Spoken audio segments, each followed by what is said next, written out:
Olá pessoal, tudo bem? Dando sequência aqui na correção da nossa prova aqui de Várzea Paulista e Ensino Fundamental, PEB 1, uma prova que teve característica aí bastante de legislação, né? Agora nós vamos ver a segunda parte aqui da prova e é importante aí para você que vai fazer concurso da VUNESP, porque aí você vai percebendo aí as coisas da banca, né? É importante para você estar atento aí. Vou diminuir bem aqui a minha imagem, né? Que é importante aqui é a prova. Então vamos lá, dando sequência, 41, o livro de Coll, né, que tem até tem vídeo aí no meu canal também. O construtivismo na sala de aula, né? Como o próprio nome indica, expõe a empregabilidade dos conceitos teóricos do construtivismo nas práticas educacionais. Deixa eu arrumar o mouse aqui. Defendendo o pressuposto de que o sujeito ativo na construção de suas hipóteses acerca do objetivo do conhecimento, os colaboradores da obra procuram demonstrar as vantagens do construtivismo sobre outras formas de ensinar. No capítulo 4, por exemplo, Teresa Mauri discute a natureza ativa e construtiva do conhecimento. Segundo ela, a aprendizagem entendida como construção de conhecimento pressupõe entender tanto sua dimensão como produto, quanto sua dimensão como processo. Isto é o caminho pelo qual os alunos, né, aprendem os valores da sua cultura, elaboram pessoalmente os conhecimentos, reconhecem os valores e conhecimentos da sua cultura, memorizam os conhecimentos que lhes são importantes, selecionam os conhecimentos que lhes são mais atraentes, questão número 41. E aí, gente, se você... essa é uma obra, né, que é organizada pelo César Coll, na verdade tem a contribuição de vários autores aí, autoras, dentre elas a Teresa Mauri, e aí ela vai falar aqui de aprendizagem, né, entendida como construção do conhecimento. E aí coloca aqui a frase dela, pressupõe entender tanto sua dimensão como produto, quanto sua dimensão como processo. Isto é o caminho pelo qual os alunos, né, então foi um completar aí da ideia do pensamento da autora. E aí a gente já tira aqui uma palavra que eu falo que não combina, né, com nenhum desses autores, que é memorizam. Então a gente já eliminaria essa aqui de cara, a alternativa D a gente já descartaria. Aprende os valores da sua cultura? Será aprender, só aprender, né? Reconhece, só reconhecer, né? Selecionar, só selecionar, ou o que é mais complexo aí? É o elaborar, né? Elaboram pessoalmente os seus conhecimentos. Portanto, gabarito letra B, né? Letra B, elaborar é mais, vamos dizer assim, complexo, amplo, né? Elaboração é muito mais complexo do que somente aprender, reconhecer, memorizar, selecionar, tá? Portanto, letra B de bola. Aí vamos aqui para a questão. Queiroz e Moita, em Fundamentos Sociofilosóficos da Educação, abordam as tendências pedagógicas liberais, comentando que surgiram no século XIX, influenciadas pelos ideais da Revolução Francesa em 1789, no famoso lema igualdade, liberdade e fraternidade, ou em francês, égalité, liberté e fraternité. Agora apelou, hein? Isso aí também qualquer... Não, né? Aí esse francês básico aqui não dá, né, gente? Essa aqui eu quis pagar de intelectual, mas não, né, gente? Por volta dos anos 20 e 30 do século 20, o pensamento liberal democrático chegou ao Brasil, e junto com ele a escola nova, defendendo a escola pública para todas as camadas da sociedade. Para esclarecer o que se entende por escola nova, as autoras citam Luziriaga, 1980. Por educação nova, entendemos a corrente que trata de mudar o rumo da educação tradicional, intelectualística e livresca, dando-lhe sentido vivo e ativo. Por isso, deu também a esse nome, a esse movimento, o nome de escola ativa, fraterna, para todos, do trabalho ou democrática? O que vocês responderiam aí, né? Então, olha só, aqui precisaria tá conhecendo uma coisa que eu sempre falo que aparece, que são as tendências pedagógicas, né? É importante você observar todas as tendências pedagógicas, sempre os editais estão falando disso, então você saber, né, a libertadora, libertária, crítica social, enfim, todas as tendências que tem, a tradicional, né, a escola nova, que também é conhecido como escola para todos, do trabalho, democrática, fraterna ou escola ativa, né? E a pergunta até deu uma pista aqui, ó, né? Deu uma pista, ó, defendendo a escola pública para todas as camadas, né? Por educação nova, entendemos a corrente que trata de mudar o rumo da educação tradicional, intelectualista e livresca para dar sentido vivo e ativo. Ó, escola ativa, certo? 42, a banca deu um pistão aqui, hein, gente, para vocês, hein? Pistão, né? Que é uma coisa feia, esse aumentativo. Vamos lá, parece coisa de mecânico. Ainda, 43, ainda na obra Fundamentos Sociofilosóficos da Educação, 2007, Queiroz e Moita, né, que são as autoras, né, abordam a tendência progressista crítico-social dos conteúdos ou histórica crítica. Ó, outra pergunta de tendência. Segundo as autoras, essa tendência constitui-se no final da década de 70 e no início da década de 80 do século XX, com o propósito de contrapor-se à pedagogia libertadora. Já caiu até em outra questão lá da VUNESP, que eu analisei a prova recentemente. Por entender que ela não dá o correto e merecido valor, né? Sabor não, olha, é a fome, gente. Isso é valor ao aprendizado do chamado saber científico. Assim sendo, afirmam as autoras, essa tendência crítico-social dos conteúdos prioriza na sua concepção pedagógica o domínio dos conteúdos científicos, a prática de métodos de estudo, a construção de habilidades e raciocínios científicos como modo de... E aí, gente, olha aí, mais uma de tendência aí na parada, né? Fortalecer os valores de solidariedade e de compromisso com a transformação da sociedade, preparar os estudantes para o exercício da cidadania, qualificando-os para o trabalho, capacitar os alunos para atuarem no mercado de trabalho altamente competitivo, formar a consciência crítica para fazer frente à realidade social injusta e desigual, tornar o estudante solidário, crítico, ético e participativo. Então, né, estamos falando aqui da crítico social dos conteúdos, tendência aí, né, que surgiu na década de 70, início da década de 80, uma tendência que tem ainda muita força no Brasil. E aí, qual seria, né, o que ela fala, o modo de, né, seria para que ela prioriza o domínio dos conteúdos, da prática, de método de estudo, como modo de quê? Então, gente, ó, aqui, quando a gente fala aqui, ó, capacitar os alunos para atuarem no mercado de trabalho altamente competitivo, isso aqui está mais para o pensamento liberal do que pensamento crítico social dos conteúdos, né? As outras aqui a gente até poderia, né, entender aqui, mas qual que é a correta, né? Porque, ó, outra dica da palavra, da banca deu outra pista aqui, ó, crítico social. Formar a consciência crítica para fazer frente à realidade social e desigual. A banca, de novo, deu a pista aí, hein, gente? Deu a pista número 43. O que eu recomendo? Sempre anote, né? Ou faz um caderno de estudos, anota lá, tendências pedagógicas. Aí você já pega todas essas informações das duas questões, já coloca lá, porque isso vai servir aí do seu resumo para estudar para futuras provas, para estudar para outras provas.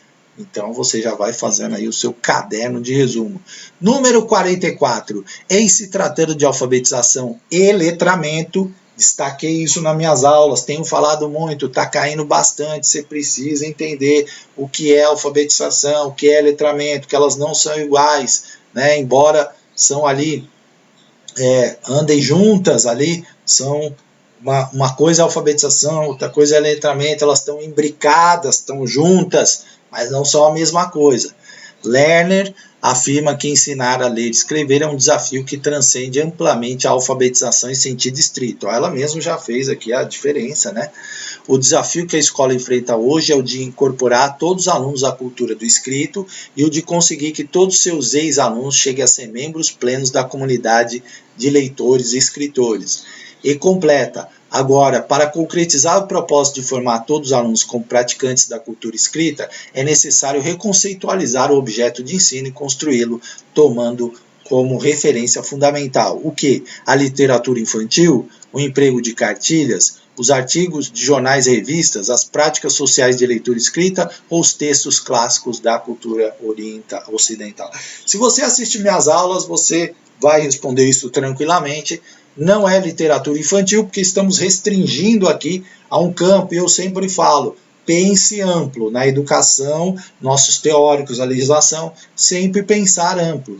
Cartilha jamais, né, gente? Falei, Emília Ferreiro critica a cartilha dela e a Lerner, né? Cartilha é um conceito da educação tradicional, não cabe aí nesses autores. Artigos de jornais e revista, é bacana, mas foi limitado, né? É legal trabalhar com jornal e revista? Sim, mas limitou aqui. Tem uma alternativa aqui que é mais ampla e correta, que é as práticas sociais de leitura e escrita. Porque aí envolve artigo de jornal, revista, prosa, poema, canções, enfim, literatura em geral. Cartaz, rótulo de mercadorias, enfim. As práticas sociais de leitura e escrita. Essa é a mais ampla, olha lá. A mais ampla, portanto, gabarito. E veja, os textos clássicos, limitou, né?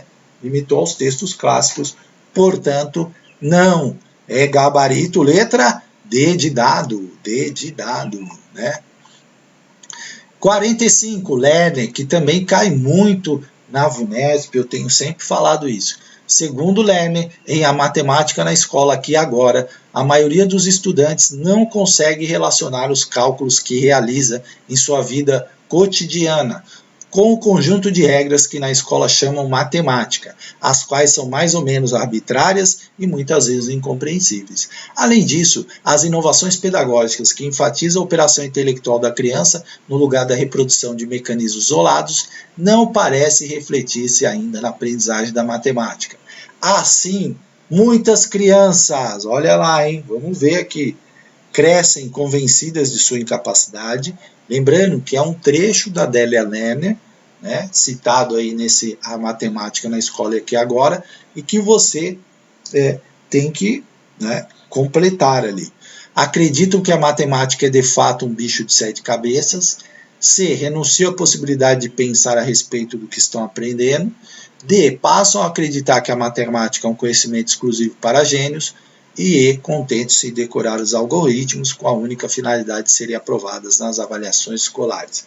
Bom, essa eu considerei uma questão difícil, porque ela pega um trecho da autora, né, e coloca lá para a gente completar.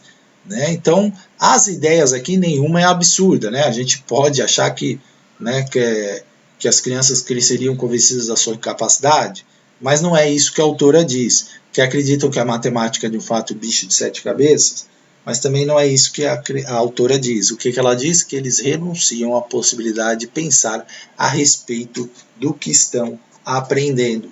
Questão difícil por quê, gente? Porque não tinha nenhuma alternativa absurda, assim, né? Se você não lê o texto, você ficaria em dúvida. Eu mesmo, na hora que eu li, eu falei, qual que será aqui? Fiquei pensando ali, pensa daqui, pensa de lá, né? E aí, claro, o gabarito já tinha saído, é mais fácil a gente identificar qual que está certa, mas não é uma questão fácil não, gente. Por quê? Cobrou realmente aí um conhecimento de um trecho da autora e não trouxe nenhuma alternativa assim que você já descartasse de cara, né? Talvez a última aí você poderia até falar, não, acho que não é essa e tal, mas não foi fácil, né? Em Metodologia de História e Geografia, Heloísa Dupas Penteado apresenta como conceitos essenciais da História e Geografia como campos de conhecimento das ciências sociais. Gente, desculpa a voz, mas eu gravei um monte de vídeo hoje, a garganta já não estava boa, e aí a voz vai indo embora, né? É sexta, e aí tá ruim.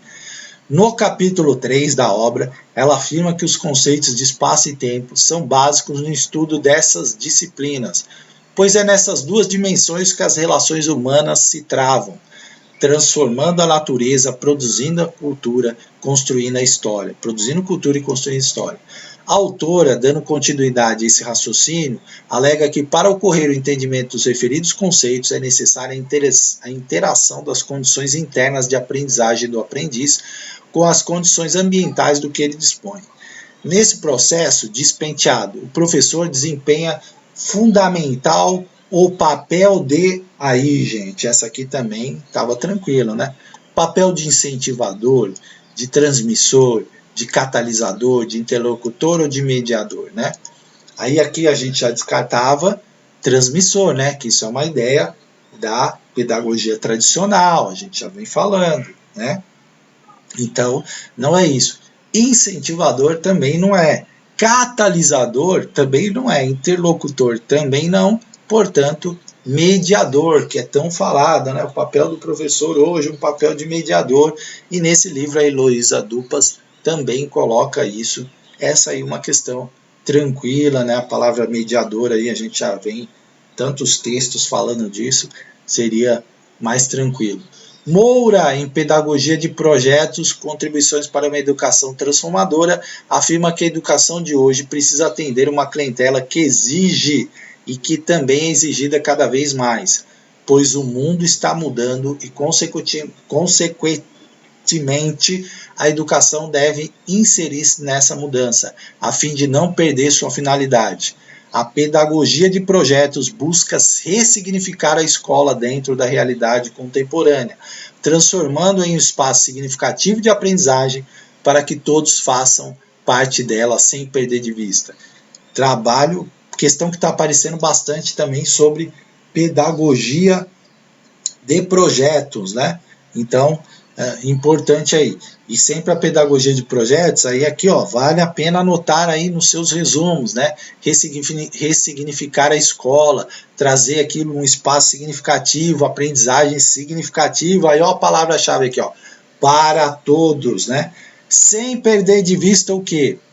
As aspirações da comunidade onde a escola está inserida, a realidade cultural dos envolvidos no processo, a relação entre escola e mercado de trabalho, o futuro sucesso profissional dos alunos, os objetivos pessoais dos alunos. E aí, gente, essa 47, né, trata de um tema que a gente vem sempre falando nas aulas, lá nos meus vídeos, a importância do contexto, a importância do local, a importância cultural, né, de uma sociedade, portanto, sem perder de vista a realidade cultural dos envolvidos no processo. Não era uma questão tão fácil, né? Mas aqui, ó, veja, aqui já limitou entre escola e mercado de trabalho.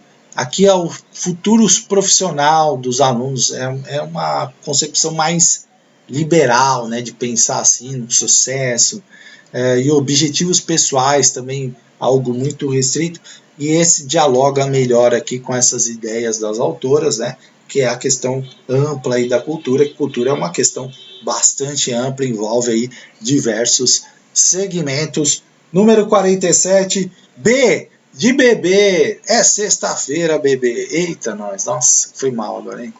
Oh, meu Deus, vamos lá, Karina, professora do ensino fundamental, participou de um curso de formação continuada sobre documento de ensino fundamental de 9 anos, orientação para a inclusão de crianças de 6 anos de idade, Brasil 2007. O tópico que mais lhe chamou a atenção foi o emprego de portfólios, portfólio que já caiu na outra prova, está falando de novo de portfólio, como instrumento avaliativo. O coordenador do curso, citando o referido documento, afirmou que a diversificação dos instrumentos avaliativos viabiliza o maior número e variedade de informações sobre o trabalho docente e sobre os percursos de aprendizagem. assim como uma possibilidade de reflexão acerca de como os conhecimentos estão sendo concebidos pelas crianças e adolescentes. O uso de portfólios, por exemplo, pode ser útil para que os estudantes, sob orientação dos professores, possam analisar suas próprias produções, refletindo sobre os conteúdos aprendidos e sobre o que falta aprender. Ou seja, possam visualizar seus próprios percursos e explicitar para os professores suas estratégias de aprendizagem. E aí, gente, falando de portfólio, suas incertezas e preocupações, suas estratégias de memorização, o que eu falo? Memorização não combina. Suas concepções sobre os objetos de ensino, sua prontidão para a aquisição de novos conhecimentos e sua possibilidade de promoção para o ano série seguinte. Não, né? Ano série seguinte, não, né? Não mesmo, né? Ó como esse pensamento aqui é limitado. Agora, vamos seguir esse documento, né, Ensino Fundamental de 9 anos, o que fala das estratégias de aprendizagem, né, explicitar para os professores sua estratégia de aprendizagem e suas concepções sobre os objetos de ensino, gabarito, letra C, de casa, né, de caderno, tá? De Karina também aqui, certo? Então, não é incertezas e preocupações, né? Estratégia de montanha e prontidão para aquisição de novos conhecimentos também não. Gabarito, letra C. Hoffman, que aparece muito, Jussara Hoffman, sempre aparecendo aí nas provas, né? Hoffman, avaliação mediadora, uma relação dialógica na construção do conhecimento. Tem esse vídeo no meu canal, gente, pode assistir lá. Faz uma crítica à postura comportamentalista de alguns professores. Referindo-se a esse grupo, a autora afirma que, sem considerarem possíveis outras explicações para o fracasso dos estudantes, que não o comprometimento deles, o que também é importante, mas não razão absoluta, não podem evoluir no sentido de dois princípios presentes a uma avaliação enquanto mediação. De acordo com tal texto, esses dois princípios são o diálogo e aí eu sempre dou essa dica, gente, sempre que você está estudando, apareceu lá, autor, 2 princípios, 7 competências, 10 saberes, né? Fica atento, porque a banca gosta de perguntar da correção, do registro a ser feito, das exigências do sistema, do conteúdo a ser transmitido ou do acompanhamento reflexivo. O que combina mais aí, né, gente? Ó, da correção é muito restrito, né? Só a correção. Lembra? Falei lá na aula. A avaliação tem que ser pensada num caráter bastante amplo. Se eu pensar na avaliação num caráter bastante amplo, eu vou pensar só no registro a ser feito, só nas exigências do sistema, só no conteúdo a ser transmitido ou do acompanhamento reflexivo, né? A reflexão sobre tudo aquilo que foi feito, sobre todo o trabalho, desenvolvimento. Olha como esse pensamento é muito mais amplo, muito mais construtivo para uma avaliação. Portanto, gabarito, letra E de escola, E de exame, tá? E para terminar, 50, para a melhoria da qualidade de educação, são necessárias a capacitação e a formação continuada. Desculpa, gente. Nossa, 4 espirros, hein? Não é Covid, tá? Fiquei meio ruim da garganta. Desculpe os espirros, tá? Para a melhoria da qualidade da educação, nossa, só ao vivo acontece isso. Não é ao vivo, né? É gravado, mas eu não vou editar, né, gente? Porque se eu ficar editando, o vídeo demora muito. Para a melhoria da qualidade da educação, me desculpem, tá? São necessários a capacitação e a formação continuada dos professores. Ó, mais uma questão de LDB, né? Assim sendo, o parágrafo 2 do artigo 62 da LDB, Lei Federal 939496, dispõe que a formação continuada e capacitação dos profissionais do magistério serão desenvolvidas necessariamente em instituições de ensino devidamente credenciadas, deverão ocorrer integralmente na modalidade presencial sem uso de educação à distância, deverão ser desenvolvidas pela própria escola, onde os docentes, né, saiu errado, os decentes lecionam. Olha, a banca cometeu um erro aqui de grafia, hein? Poderão utilizar recursos e tecnologias de educação à distância e ocorrerão obrigatoriamente a cada 2 anos.